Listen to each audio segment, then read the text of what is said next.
안녕하세요. 저는 경기도에서 소아과 의사로 일하고 있는 35살의 여성입니다. 지극히 평범하게만 살던 제가 얼마 전 끔찍한 일을 겪어서 이렇게 사연을 보내게 되었어요. 모든 일을 겪고 난 지금 다시 생각해봐도 어떻게 사람이 그럴 수 있나 싶기도 하고, 한편으로는 빨리 그 사람들의 실체를 알게 돼서 다행이다 싶기도 합니다. 그동안 아무에게도 말하지 못했지만 그래도 두 번 다시는 이런 일이 생기면 안 될 것 같아서 익명의 힘을 빌려 용기를 내 사연을 보냅니다. 저는 어린 시절부터 아이들을 정말 좋아했어요. 한때는 어린이집이나 유치원 선생님을 꿈꿨을 때도 있었지만 이보다 아이들에게 더 도움되고 의미 있는 일을 해보고 싶었습니다.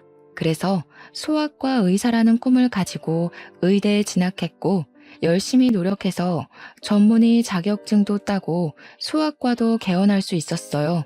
사실 소아과를 개원할 때는 비용이 적지 않게 들어서 약간 부모님의 도움도 받긴 했습니다. 저희 아빠는 지금 자동차 부품 회사를 운영하고 계시는데 자세히는 모르지만 직원 수가 50명 정도 되고 연 매출이 100억 정도 되는 회사이거든요. 회사를 잘 운영하시는 부모님 덕에 저는 제가 하고 싶은 일을 다 하며 별 어려움이나 걱정 없이 편하게 살았습니다. 이랬던 제가 나이를 한 살 한 살 먹으면서 걱정이 생기게 되었는데 그것은 바로 저의 결혼 문제였습니다. 아이를 엄청나게 좋아했기에 결혼을 빨리 해서 저와 닮은 아이를 갖고 싶었으나 저는 어릴 때부터 공부만 해왔고 이성에 대해서는 큰 관심이 없었습니다. 그래서 남들은 다 하는 연애도 제대로 해본 적이 없었어요. 연애해야 결혼도 하고 아이도 갖고 할 텐데 연애도 해본 적이 없는 제가 무슨 수로 아이를 낳을 수 있겠습니까? 30살을 넘기면서 이대로는 안 되겠다 싶어 주변에서 결혼할 남자를 찾기 위해 백방으로 노력했어요. 그런데 연애와 공부는 다르더라고요. 공부는 제가 열심히 노력하면 얼마든지 되는 것이었는데 연애는 노력한다고 해서 되는 것이 아니었습니다. 남들은 어린 나이에 소아과 의사가 되어 개원한다고 부러워했지만 저는 정말 답답하고 결혼을 못하는 이 현실이 속상했어요. 그래서 결혼 정보 업체를 통해 제 짝을 찾아볼까도 했지만 조건만 보고 억지로 맺어진 인연은 싫었습니다. 그러던 어느 날이었어요. 소아과에 비타민과 같은 유아 영양제를 납품하는 제약회사가 있었는데 우리 병원을 담당하던 영업 직원이 새로 들어왔다고 인사를 왔습니다. 그런데 이 영업 직원이 저의 고등학교 동창 이도훈이었어요. 도훈이는 저를 한눈에 알아보고 너무 반가워하며 자신의 명함을 주었고 저도 반가운 마음에 제 명함을 건넸습니다. 도훈이는 학교 다닐 때부터 공부를 잘하더니 의사가 됐느냐고 하며 별일 없으면 오늘 저녁 퇴근 후 같이 밥이나 먹자고 했어요. 저도 별 약속이 없었고 그날은 야간 진료도 없어서 식당에서 보기로 했답니다. 그날 저녁 약속한 시각이 되어 만나기로 한 식당으로 나갔어요. 도훈이는 이미 식당에 와 있었고 제가 식당에 들어가자 아주 반갑게 맞아주었습니다. 고등학교 시절에는 그저 개구쟁이였는데 어른이 되고 어엿한 직장인이 된 도훈이는 참 늠름해 보였어요. 우리는 순수했던 고등학교 시절로 돌아가 그동안 살아온 이야기를 나누었습니다. 도훈이네 아버지는 작은 회사를 운영하고 계셨고 어머니는 보육원을 운영하고 계셨어요. 그리고 도훈이에게는 3살 많은 형이 있었는데 그 형은 지적장애 장애가 있었습니다. 대화하다가 문득 도훈이의 형이 생각나서 요새 어떻게 계시냐고 물었더니 좋은 짝을 만나 몇 년 전에 결혼했다고 하더라고요. 그날 우리는 밥과 술을 먹으며 급속도로 친해지고 그 뒤로도 종종 연락을 주고받았습니다. 주말에는 영화도 보고 같이 운동도 하며 자주 만나다 보니 우리는 서로에게 이성적인 호감이 생기기 시작했고 정식으로 연인이 되었어요. 그렇게 6개월 정도 만났는데 만나면 만날수록 도훈이는 참 좋은 사람이라는 생각이 들었습니다. 저의 이야기를 잘 들어주고 지난 6개월 동안 한 번도 욱하거나 화를 낸 적이 없었으며 어른들에게도 예의 바르게 행동했어요. 그런 모습을 보니 도훈이가 더 좋아지고 이런 사람과 결혼하고 싶다는 생각까지 하게 되었답니다. 도훈이 역시 저와 같은 생각이었는지 저와 결혼하고 싶다는 이야기를 종종 했고 서로의 마음을 확인한 우리는 결혼을 계획하고 각자의 집에 방문하기로 하였습니다. 먼저 이제는 저의 예비 남편이 된 도훈이가 우리 집에 인사를 드리러 왔어요.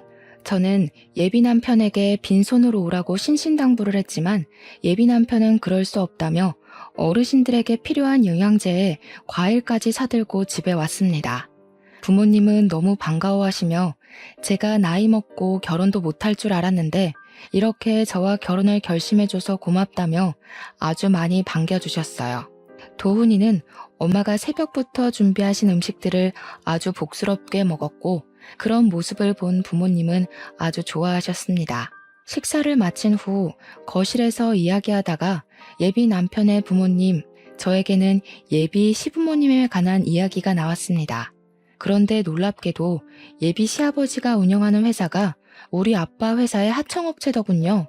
아빠는 세상에 이런 우연이 어디 있느냐고 하며 아무래도 보통 인연이 아닌 것 같으니 조만간에 얼른 상견례를 하고 결혼 날짜를 잡기로 하였습니다.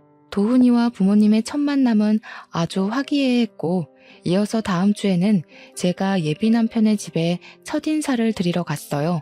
저는 어지간하면 긴장을 하지 않는 성격인데 정말 심장이 튀어나올 정도로 엄청나게 떨렸습니다. 예비 남편은 그런 저의 손을 꼭 잡아주며 우리 부모님은 이미 허락하셨으니 친척집이라고 생각하고 편하게 이야기하라고 했어요.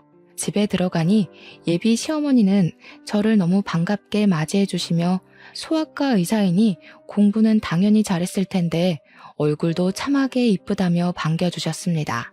예비 시아버지 역시 환하게 웃으시며 잘 왔다고 어서 오라고 하셨어요.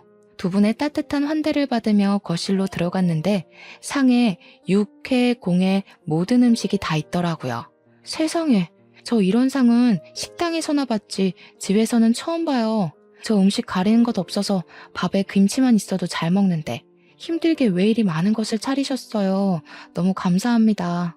우리 집 며느리가 될 사람이 처음으로 왔는데 당연히 맛있는 음식으로 대접해야지.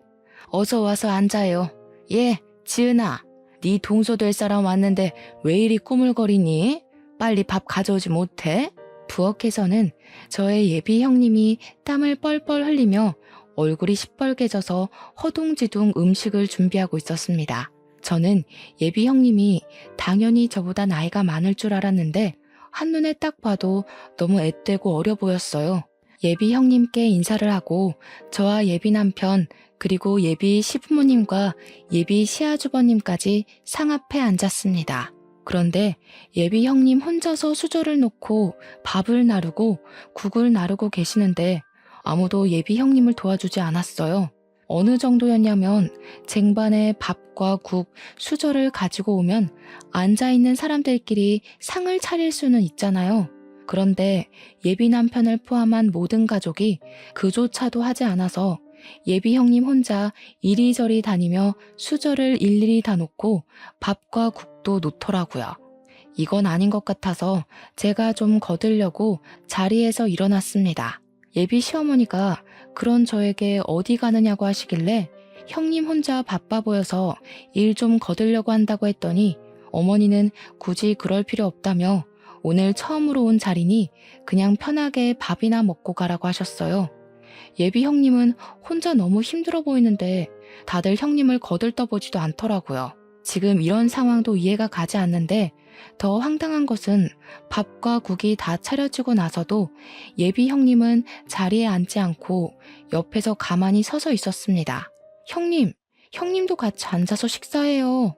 저 때문에 음식 다 차리시느라 힘드셨을 텐데 같이 드셔야죠. 쟤는 원래 나중에 먹는단다. 신경 쓰지 말고 어서 먹어. 알겠지? 그리고 지은아, 국이 너무 짜잖니? 너는 살림을 얼마나 했는데 아직도 간 하나 제대로 못 맞추니? 하여튼 뭐 하나 제대로 할 줄 아는 게 없어요. 가서 물이나 떠와. 예비 시어머니는 저한테는 아주 상냥하고 나긋나긋하게 잘 대해주었지만 예비 형님한테는 너무 까칠하고 매섭게 이야기하셨습니다.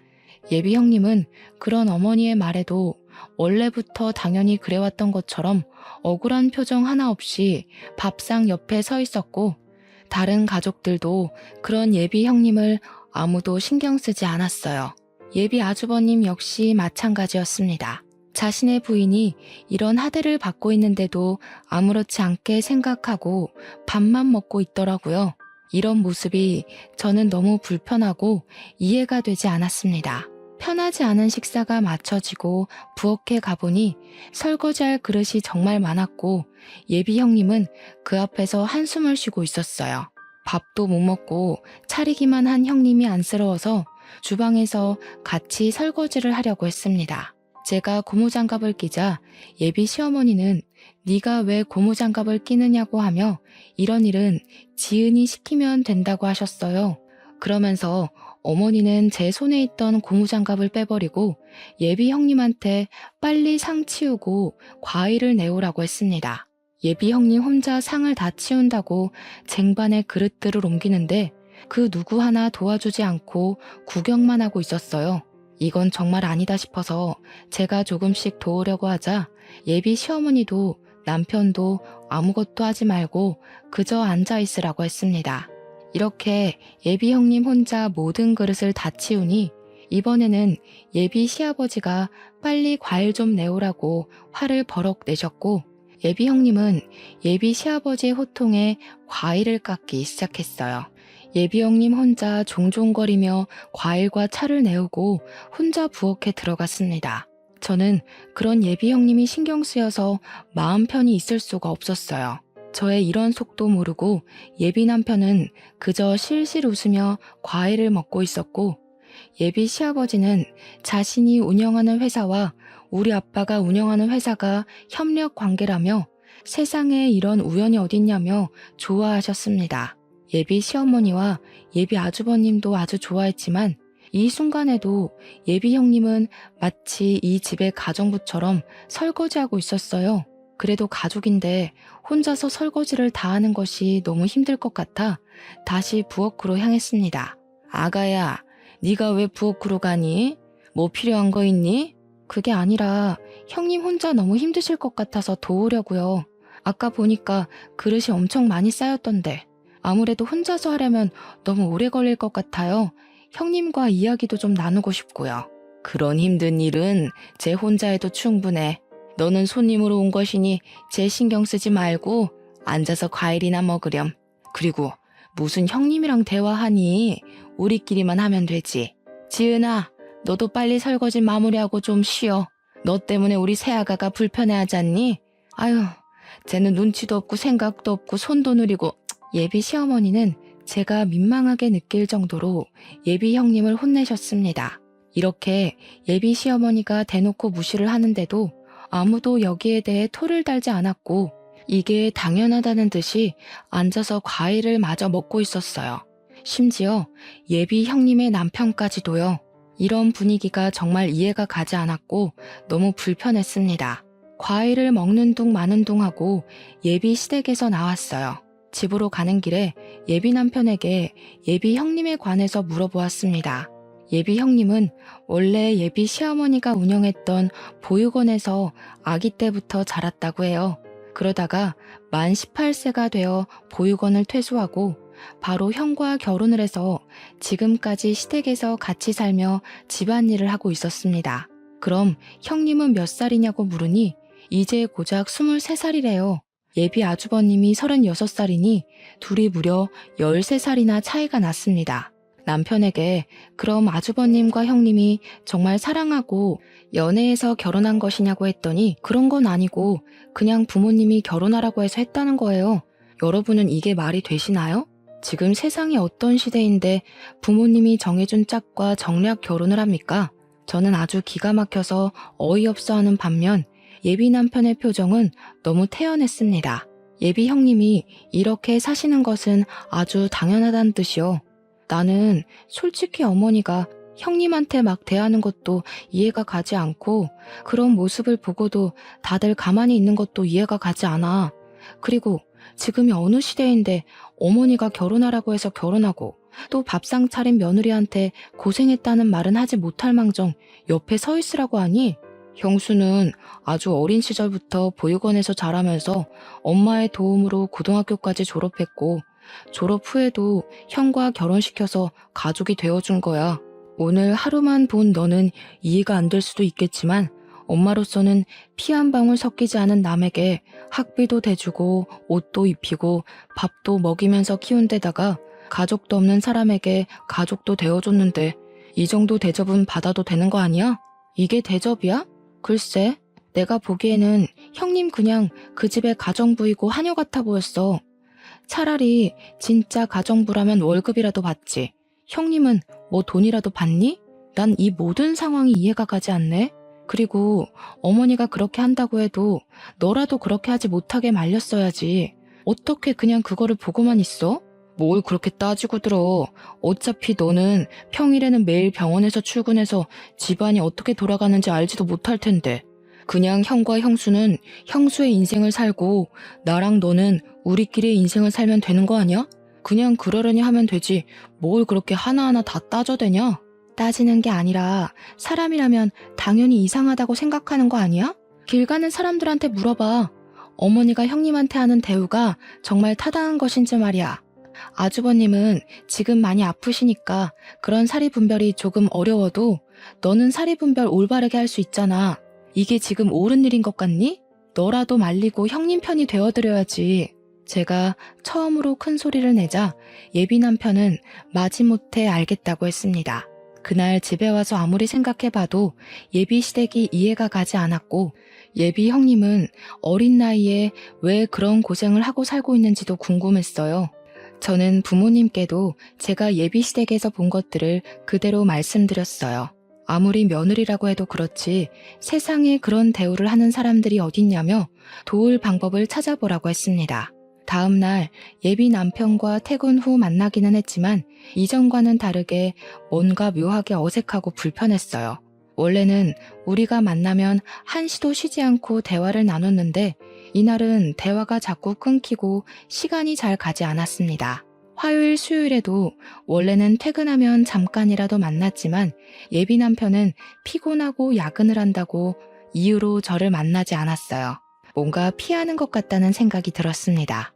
그리고 목요일이 되었어요.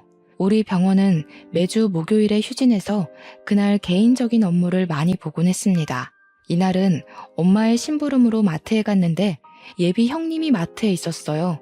저는 너무 반가워서 예비 형님한테 인사를 했습니다. 얼마 전 집에서 처음 봤을 때보다 더 어리고 풋풋해 보였어요. 저는 저번에 인사드리러 간 날 대화도 제대로 못 나눴는데 잠깐 커피 한잔 할 수 있냐고 물었습니다. 예비 형님은 어머니가 친구 집에 놀러 가셔서 괜찮을 것 같다고 했어요. 우리는 근처 카페에서 음료를 주문하고 어색하게 앉아 있었습니다. 저는 예비 형님에게 아주버님과 어떻게 결혼을 했는지 물어보았어요. 예비 형님은 저번에 예비 남편이 말한 대로 보육원에서 자라 어머니를 진짜 엄마로 생각하고 따랐다고 합니다. 그러다 만 18세가 되어 보육원에서 나가야 했는데 어머니가 자기 아들과 결혼하라고 해서 결혼했다고 해요. 저는 아무리 그래도 두 분이 13살이나 차이가 나는데 아주버님이 남자로 보이고 결혼할 마음이 생겼냐고 물었어요. 예비 형님은 사실 그때 보육원에서 나가면서 돈도 없었고 나가서 할 줄 아는 것도 없어서 그 당시에 먹고 살려면 결혼하는 수밖에 없었다고 합니다. 저는 두 분이 사랑도 없이 결혼했는데 후회되지 않냐고 물었어요. 예비 형님은 사실 다른 보육원 친구들은 돈 없이 사회에 나가 고생하고 위험한 길로 빠지고 교도소에 들락날락하는 친구도 많은데 자신은 그래도 꽤 좋은 집에서 삼시세끼 먹고 살 수 있으니 이 정도면 그래도 꽤 괜찮은 것 같아서 후회되지 않는다고 했습니다. 어린 나이에 자신의 꿈도 제대로 펼치지 못하고 집에서 보니 가정부처럼 생활하는데 이게 도대체 뭐가 괜찮다는 것인지 이해가 되지 않았어요. 예비 형님은 무엇이 잘못된 것인지도 모르고 그냥 체념한 듯한 표정으로 무덤덤하게 자기는 그저 좋다고 이야기하는데 너무 마음이 아팠습니다. 게다가 23살로 얼굴은 어려 보이지만 손은 주부습진에 걸렸는지 갈라지고 하얗게 일어났고 손과 팔목 군데군데 상처도 있었어요. 그렇게 예비 형님이 그동안의 이야기를 한창 하셨는데 예비 시어머니한테 전화가 왔습니다. 전화 내용은 못 들었지만 예비 형님이 자꾸 죄송하다고 하는 것 보니 빨리 들어오지 않는다고 혼내는 것 같았어요. 이대로 들어가면 예비 형님이 크게 혼날 것 같아서 일부러 예비 시댁으로 같이 들어갔습니다. 예비 시어머니는 당연히 예비 형님 혼자서 들어올 줄 알았는데 저와 같이 들어오자 깜짝 놀라셨어요. 저는 오늘 진료가 없는 날인데 마트 장 보러 갔다가 우연히 만났다고 했습니다. 예비 시어머니는 저에게 얼른 들어오라고 하며 예비 형님에게 마실 거리 좀 내오고 가서 화장실에서 이불 빨래를 하라고 했어요. 제가 집 앞에 세탁소가 있던데 집에서 이불 빨래를 하느냐고 물으니 집에 지은이가 있는데 왜 돈을 들이냐고 했습니다.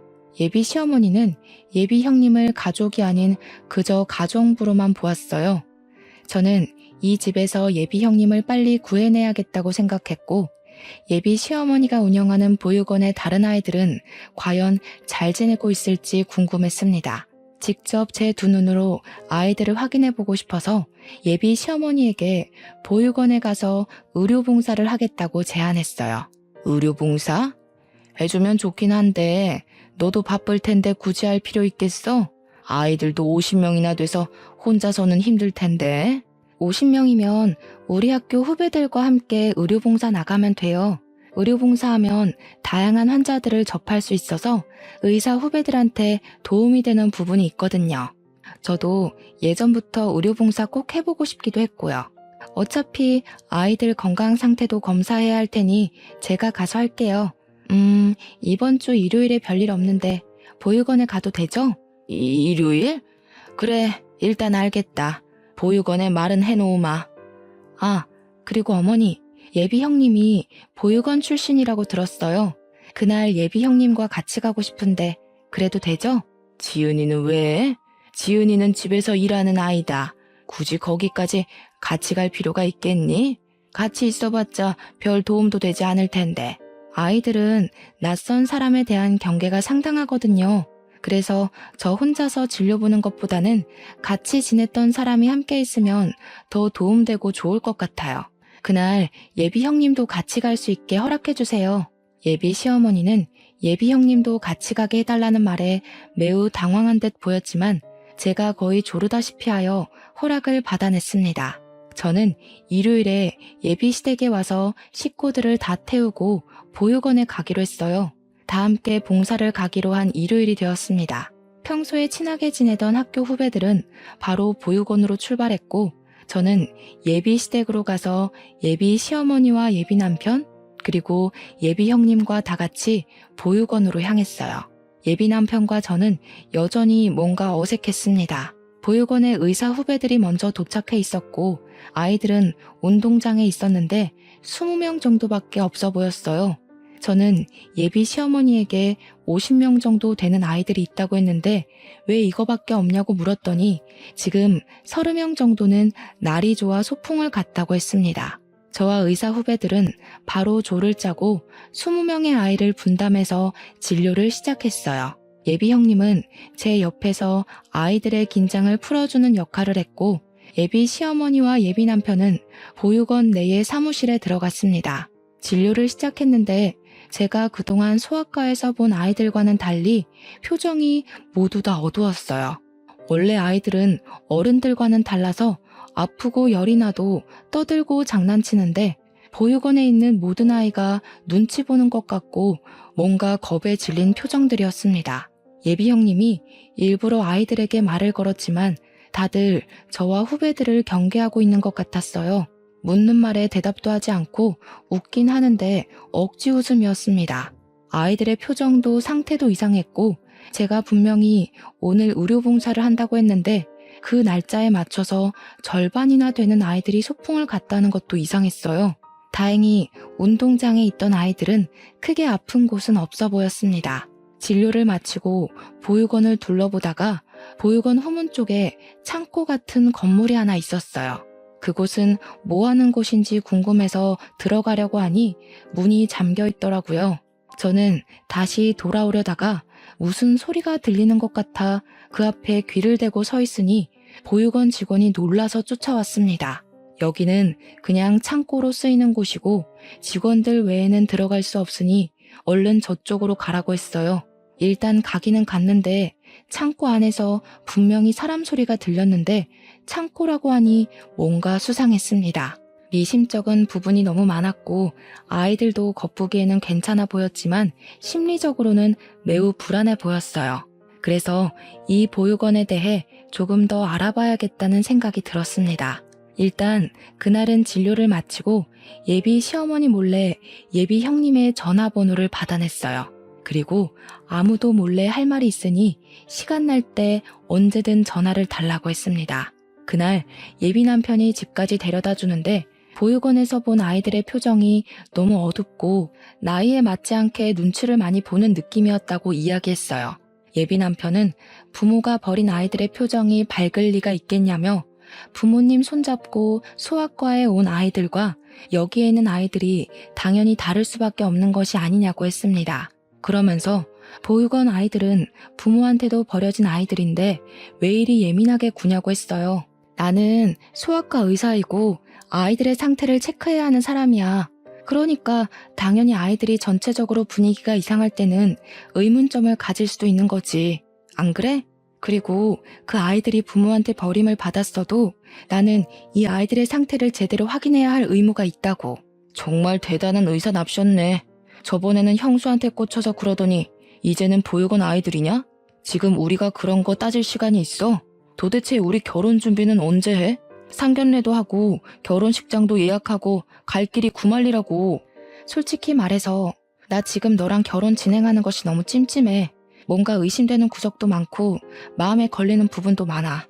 우리 일단 생각할 시간을 일주일만 좀 갖자. 이런 마음 갖고 결혼을 하면 아무래도 불행할 것 같아. 나 여기서 내릴게. 저는 예비 남편의 차에서 내려서 혼자 집으로 걸어갔습니다. 예비 시댁은 보면 볼수록 이해가 가지 않는 부분이 너무 많은데 예비 남편은 그런 저를 그저 예민한 사람으로만 취급했어요. 이대로는 결혼을 진행하기가 어려울 것 같아서 우리는 일주일 동안 생각할 시간을 갖기로 했습니다. 다음 날 오전 시간에는 환자가 많아 바쁘게 시간이 흘렀고 오후가 되자 조금 한가해졌어요. 잠깐 쉬고 있는데 모르는 번호로 전화가 와서 받아보니 예비 형님이었습니다. 지금 어머니가 잠깐 외출하셔서 전화했다길래 지금 당장 나가서 만나고 싶었지만 병원 진료 시간이라 안 되었고 혹시 저녁 때 시간이 되냐고 물었어요. 예비 형님은 저녁 때는 식사 준비하고 정리하고 하느라 바쁘고 아예 늦은 밤, 늦은 시간에 쓰레기 버리러 가는 척하며 잠깐 나갈 수 있는데 그때도 시간이 되냐고 했습니다. 저는 알겠다고 하고 밤늦게 집 앞에서 잠깐 보기로 했어요. 그날 밤 저는 차를 끌고 예비 시댁 앞으로 갔습니다. 시동을 끄고 기다리고 있는데 밤 10시쯤에 예비 형님이 쓰레기를 버리러 나왔어요. 저는 차에서 내려서 예비 형님에게 인사를 하고 일단 제 차로 데리고 갔습니다. 예비 형님에게 사실 어제 보육원에서 이상한 점이 많아서 그런데 보육원에서 어떻게 생활했는지 좀 알려달라고 했어요. 예비 형님은 보육원 생활에 말하기 꺼리는 것 같았습니다. 저는 예비 형님에게 어려운 이야기라는 것은 잘 알지만 그래도 어린 아이들에게 혹시라도 좋지 않은 부분이 있다면 고쳐야 하지 않겠냐며 설득했어요.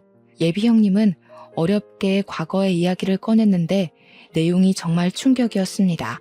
예비 시어머니는 보육원의 원장으로 있으면서 아이들에게 제대로 된 음식을 제공한 적이 없었어요. 항상 오래된 음식과 썩기 직전의 음식만 제공하였고 그마저도 조금씩만 주어서 매일 배가 고팠다고 합니다.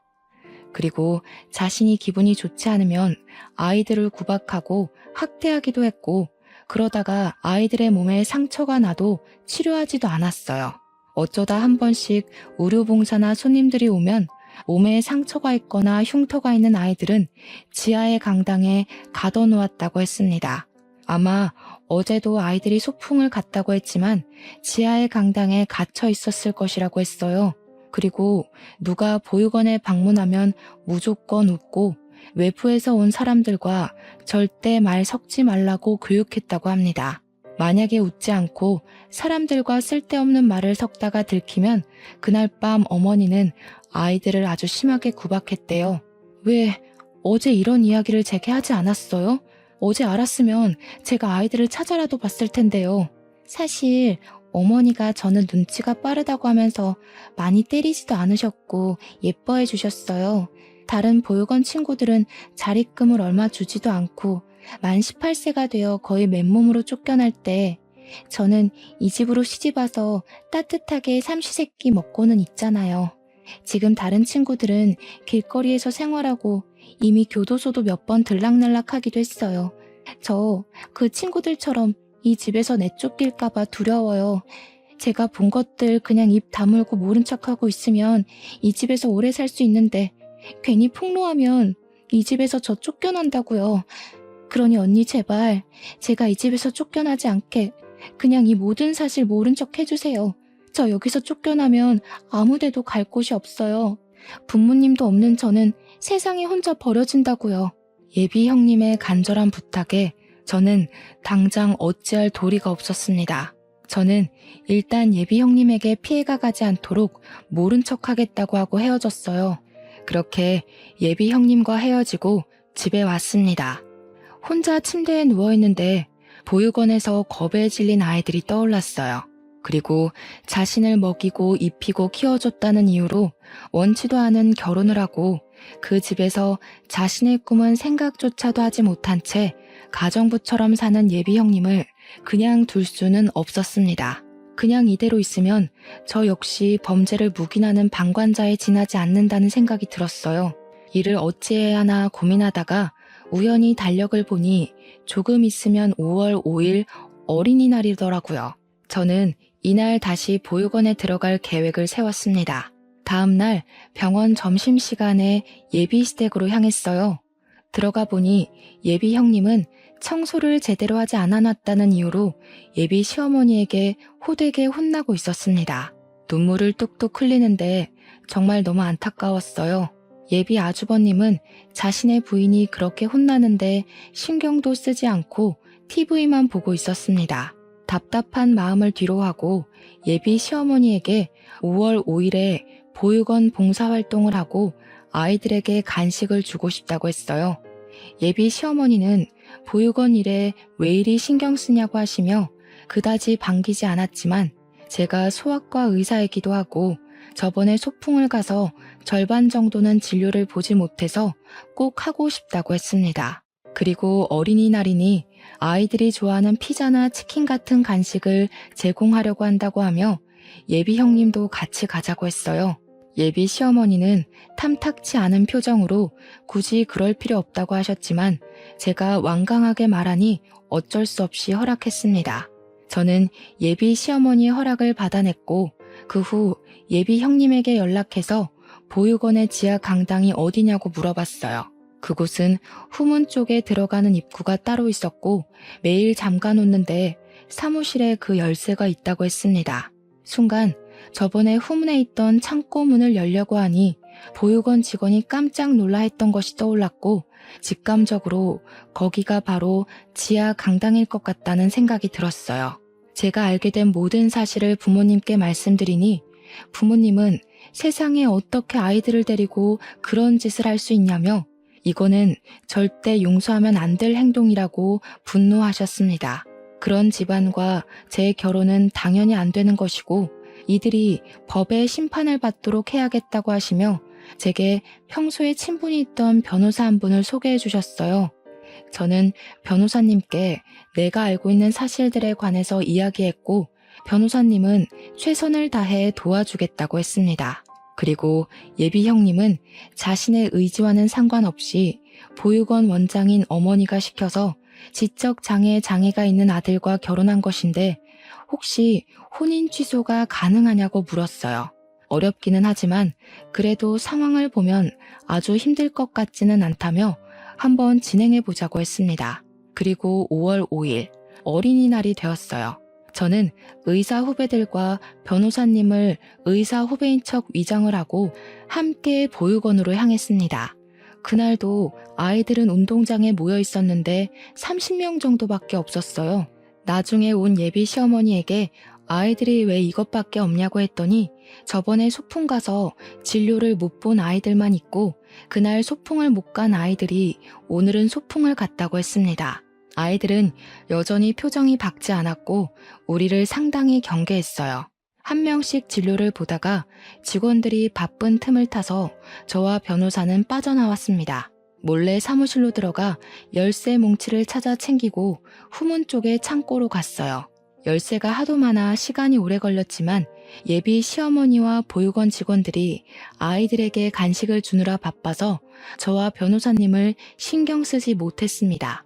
드디어 창고의 열쇠를 찾았고 들어가서 지하로 가보니 예비 형님의 말대로 강당이 있었고 그곳에는 정말 진료를 받아야 할 아이들이 있었어요. 아이들은 제대로 먹지도 못했는지 많이 힘들어 보였고 몸 곳곳이 상처투성이었습니다. 일단 변호사님은 증거를 남겨놔야 한다며 핸드폰으로 사진을 찍었고 저는 바로 경찰에 신고하고 아무렇지 않은 표정으로 다시 운동장으로 갔어요. 운동장에서는 예비 시어머니가 아이들에게 피자를 나눠주고 있었고 아이들은 서로 이야기도 하지 않고 허겁지겁 먹고 있었습니다. 예비 시어머니가 저를 찾았다며 어디에 다녀왔냐고 물으셔서 잠깐 화장실에 다녀왔다고 하며 대충 둘러댔어요. 잠시 후 저의 신고를 받고 출동한 경찰들이 보육원으로 들어왔습니다. 예비 시어머니가 무슨 일로 오셨냐고 물었고 경찰들은 여기 아동학대 신고가 들어왔다고 했어요. 예비 시어머니는 지금 아이들이 논란이 빨리 가라고 했지만 경찰들은 신고가 들어온 이상 확인을 해봐야 한다고 했습니다. 이쪽으로 오세요. 저기 창고에 지하 강당이 있는데 그곳에 아이들이 있습니다. 어머니, 언제까지 끔찍한 일들을 숨기려고만 하셨어요? 어떻게 따뜻한 손길이 많이 필요한 아이들에게 이런 짓을 하실 수가 있으세요? 예, 유나야. 지금 무슨 말을 하는 거니? 내가 뭘 어쨌다고? 그리고 지하 강당이 있다는 것은 어떻게 알았어? 설마 지은이가 다 이야기한 거니? 누가 이야기한 것이 뭐가 중요하겠어요. 어머니가 지금 아이들을 학대하고 보육원 출신인 형님의 인생을 망쳤다는 것이 중요하죠. 어떻게 아무리 부모님이 없다고 해도 그렇지 어머니 맘대로 자기 아들과 결혼시킬 생각을 하세요? 정말 끔찍합니다. 어머니가 그동안 저지른 모든 일들 다 처벌받게 될 거예요. 단단히 각오하세요. 예비 시어머니는 아동학대 혐의로 경찰에 바로 구속수사가 진행되었습니다. 저는 함께 경찰서를 갔다가 예비 형님과 함께 우리 집으로 갔어요. 이렇게 정신없고 제 평생 잊지 못할 어린이날이 지나갔습니다. 다음 날 병원에서 진료를 시작하려는데 밖에서 시끄러운 소리가 들려서 나가보니 예비 남편이 화가 잔뜩 나서 다 뒤집어 엎고 난리더라고요. 야, 김윤아, 너는 남의 집 이렇게 풍비박산을 내놓고 태연하게 일을 하고 있어? 어떻게 사람이 이렇게 잔인해? 잔인? 진짜 잔인한 사람들이 누군데 여기 와서 난리야? 너네 부모 그동안 지은 씨를 얼마나 못살게 굴었니? 부모 없는 고아라는 이유로 자기들 멋대로 결혼시키고 집에서 가정부처럼 일 시킨 사람들이 어디서 나한테 잔인하대. 너희들은 그냥 너희들이 저지른 일에 대한 벌을 받은 거야, 알겠어? 괜히 여기 와서 화풀이하지 말고 빨리 가. 이게 지금 보자 하니까 그니까 넌 지금 네가 잘했다는 거야? 당연하지. 힘없는 아이들 학대하고 괴롭히는 사람들은 당연히 벌 받아야 하는 거 아니야? 안 그래요, 어머니들? 이때 병원에는 아이들의 어머니들이 정말 많이 계셨습니다. 저와 예비 남편의 대화를 다 들은 어머니들이 웅성대기 시작했고 아이들을 학대한 사람들은 당연히 벌 받아야 한다며 다들 제 말에 적극적으로 동의하셨어요. 예비 남편은 어머니들의 반응에 더는 말을 못 이어나가고 소리 지르며 정신 나간 사람처럼 발광했고 저는 예비 남편을 경찰에 신고했습니다. 결국 예비 남편은 경찰에 끌려나갔고 그게 그의 마지막 모습이었네요. 그 뒤 예비 형님, 아니 지은 씨는 우리 집에서 같이 생활했습니다.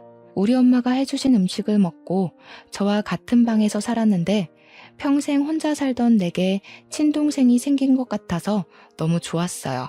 사실 옛날부터 자매끼리 같이 마시는 음식도 먹고 놀러 다니는 모습을 보면 너무 부러웠거든요. 저도 그런 동생이 생긴 것 같아서 같이 사는 게 즐겁답니다. 지은 씨는 우리 집에서 한 달 정도 쉬고 바로 혼인 취소 소송을 진행했어요.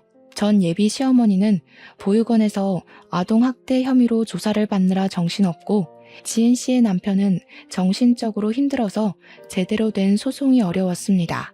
그런데 도훈 씨 아버지가 지은 씨 남편의 후견인 자격으로 혼인 취소를 안 시키려고 하는 거예요. 이를 어찌해야 하나 싶어 아빠에게 말씀드렸더니 걱정하지 말라며 방법이 하나 있다고 하셨어요. 현재 도훈이 아버지의 회사가 우리 아빠 회사의 하청업체인데 그쪽 회사 매출의 80%가 우리 아빠 회사와의 거래로 생긴다고 합니다. 따라서 아빠 회사가 거래를 끊어버리면 도훈이 아버지의 회사는 운영이 어려운 상황이었어요.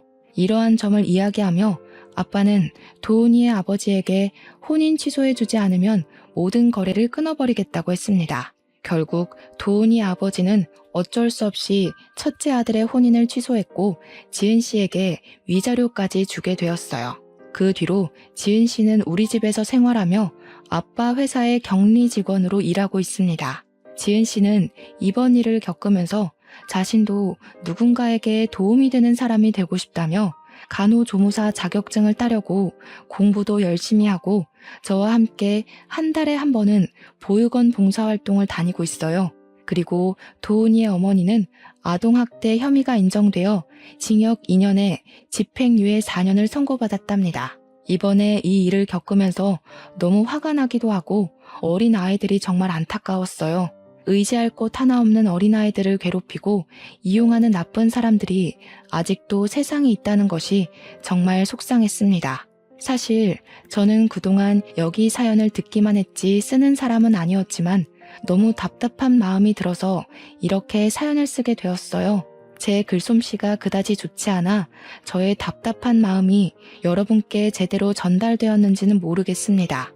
그때 일을 생각하며 쓰려니 뒤죽박죽이 되어버린 것 같지만 그래도 상황 설명은 어느 정도 되었으리라 생각되네요. 다시는 이런 일이 없으면 좋겠고 세상의 모든 아이가 다들 행복해지는 그날이 오기를 바라며 저의 사연은 여기서 마무리 지으려고 합니다. 끝까지 들어주신 모든 분께 진심으로 감사드립니다.